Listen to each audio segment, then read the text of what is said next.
Ever sent a WhatsApp message you'd never want read in court? Most of us have. Those green bubbles and blue ticks feel private, encrypted, secure, untouchable.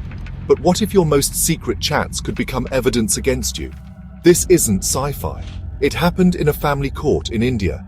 A suspicious husband, a spy app, and a wife's alleged affair. Suddenly, digital privacy was on trial. Your phone holds your life group chats, rants, memes, secrets, all locked behind a passcode and encryption. We trust these apps, but this case shattered that trust. The husband, suspecting infidelity, didn't hire a detective. He installed spyware on his wife's phone. The app recorded everything: calls, texts, WhatsApp messages. He found what he was looking for: evidence of an affair. But instead of a confrontation, he took the chats to court. You'd expect the court to reject evidence gathered by spying, right? Shockingly, the judge allowed it. The court accepted the WhatsApp chats as proof, setting a precedent that stunned legal and tech experts. Suddenly, the promise of digital privacy was exposed as fragile. The walls around our digital lives, maybe they're just glass. This case is a wake-up call. Your private messages might not be as private as you think. In the digital age, the line between secret and exposed is thinner than ever. What happens in WhatsApp doesn't always stay in WhatsApp. Here's how the legal drama unfolded. The husband's divorce case hinged on WhatsApp chats with another man. The wife's lawyers argued this was a blatant privacy violation. India's Supreme Court had declared privacy a fundamental right, but the family court judge disagreed.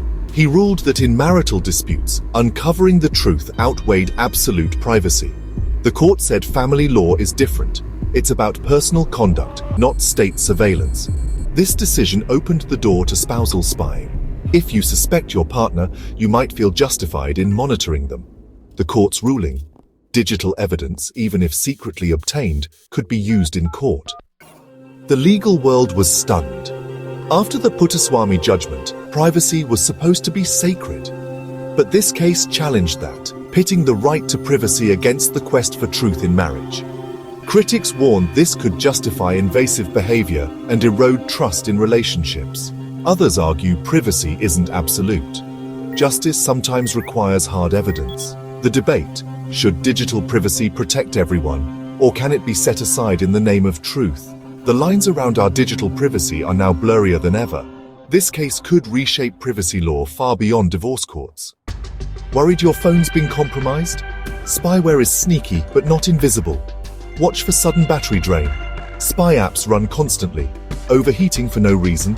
That's another red flag. Check your data usage. Spyware uploads your info, eating up data. Strange noises or echoes during calls. Could be someone listening in. Random reboots or shutdowns. Spyware can clash with your phone system. If you spot these signs, run a trusted anti-malware scan. Still worried?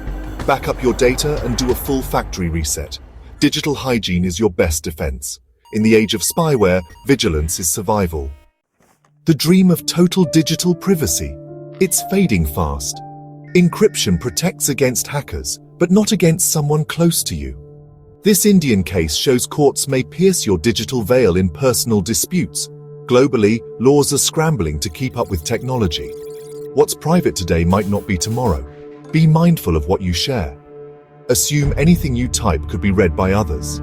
Practice good digital hygiene. Check for spyware, use strong passwords, stay alert. The battle for privacy is personal. It's happening on your phone, in your home. The green bubble isn't a fortress. Stay smart, stay vigilant.